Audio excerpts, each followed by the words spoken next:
So I've got the new electromagnet hooked up to the car's wiring. I'm going to start the car up, turn the AC on, and then I'm going to attach the clutch plate to the magnet, see if it sticks. If it does, we'll know that we're on the right track here.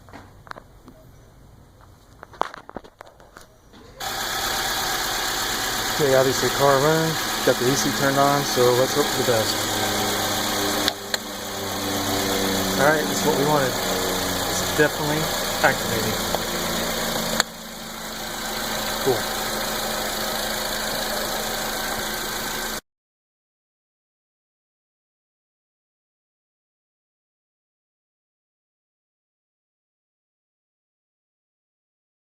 So now I'm going to take the belt off, and I can show it to you. The tensioner is right there.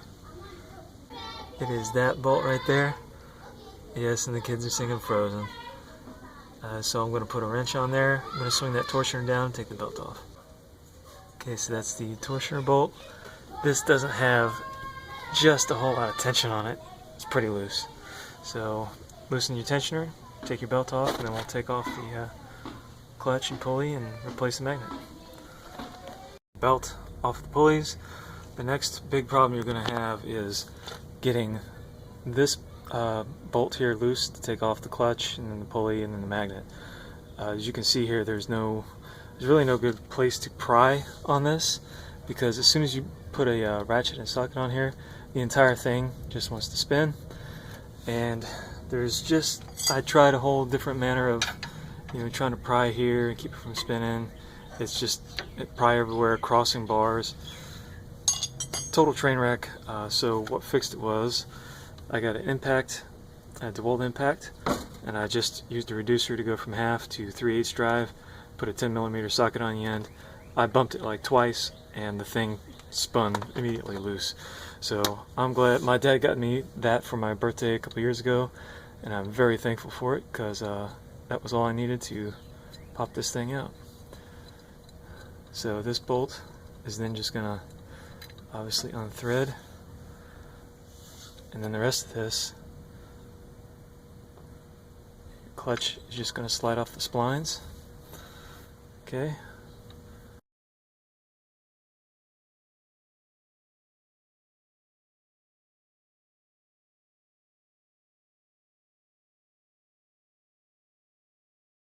Okay, once you get your clutch off, you can see that there are two snap rings. There's an outer one here. So I've got a brand new pair of Lyle brand snap ring pliers. These do both. When they're set up this way, they'll let you do the kind where you got to compress the inner snap rings, and then if you need to do the other kind, there's a little lever here, and you swing this arm around. I'll show you, and then you can get the external ones off. Like I said, they do both kinds. They do where you can put the tips in, squeeze, and that will let you get the snap ring out of the way. If you have the kind where you need to spread it apart, then this has this handy dandy little lever here. You push this down, that comes out, and then this attaches into here. You can squeeze, and you see how it spreads them apart. You get the first snap ring off. This whole pulley just slides right off without too much effort at all. Okay, so this is the pulley, and you get a new one with the kit if you order it from eBay. That pulley off, you see that big snap ring right here in the center? This is the next one to come off. That holds this whole electromagnet piece on. So now we're left with the electromagnet. Finally got that big snap ring off inside there, and I can tell you guys the Lyle brand snap ring pliers, they're just too wimpy to get that snap ring off. I had to go to Sears and get their big beefy set here, and with those I was able to get in there and get that snap ring off. And once you get it loose and you get that snap ring out of the way, and it is a big beefy thing, this is just gonna come right off of there. And of course I've already done the electrical connector, obviously. And look at the orientation of this when you take it off, because on the back you see this tang here. This is a orientation deal, and it's got a notch. It's got to go in on the compressor over here.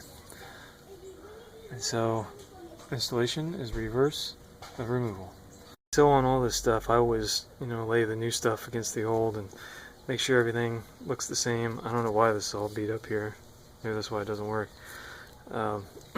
Make sure the electrical connectors have the same layout on them, and all those little alignment tangs. It's just good practice to do that stuff. Yeah, you see they've got these little nubs here and this thing. Make sure we're about the same size. And this is the new pulley. I already looked at the grooves. The grooves are all the same number of grooves on it as the old one. And make sure the bearing turns free, and it does. So I'm just going to go ahead and put this back on here, and that's what it looks like without anything on it. Should be clean, no leaks, no nothing. And we're going to put her back together. The magnet piece back on there, and you slide it on, and it should fairly well kind of align itself, and you shouldn't be able to twist it. And the wire should be headed up in the the right direction over there, and so forth.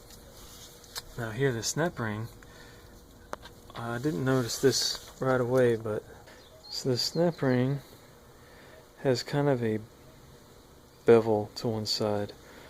And I don't know if you can see it here, but on this back side it's very flat and squared off, and on this front it's kind of chamfered down. This is the orientation that it goes in the car. So the flat part is towards the engine, and then the chamfered side is towards you. Or at least that's how it was on this car. So that's how it's going to go back in. Alright, so after some finagling, I finally got that snap ring in there. And you can see the two ends there. I've oriented them a little different. And the magnets on there nice and secure. Not moving at all. And I just tapped around all the way around the snap ring with a big screwdriver, made sure it was down in that groove. And now we're ready to put the pulley on. And the pulley is real simple. It's just going to slide right back over all that jazz. Should rotate freely, and then we've got that other snap ring to put back inside there and keep the pulley on. Okay, and it's the same thing with this snap ring. It has a chamfered side to it also, and it has a flat side to it. So the flat side is going to go against the car, and the chamfered side is going to go towards the outside of the car. Okay, so got that snap ring in, and it's fully seated all the way around that groove.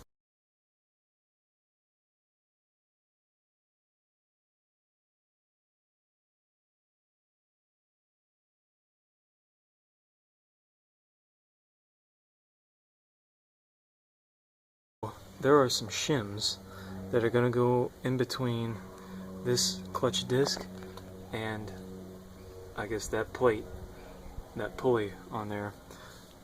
These are very important to get in there because they're going to keep the separation, and it's not much, between this disc and that pulley, so that the AC isn't running all the time. So these are kind of stuck in, they get kind of stuck in here in the center of your old disc, and you got to tap them out. In this car there's a couple different thicknesses of them, 2 of them, so I'm going to put those down in here before I put this back on. So slide your clutch plate on, tighten that down, and you should be able to turn this, and the pulley should be able to freewheel without them turning together. If they're turning together, it's too tight and it's not going to work. You're going to smoke your clutch. See, I got freewheel on the pulley, and the front of the clutch doesn't go anywhere. So after you get those shims put in there, put clutch plate on, tighten that bolt down. I just tightened it down with the impact, just a couple hits with that impact, and put the belt on. And the AC is off. And that's what it looks like when the AC is on.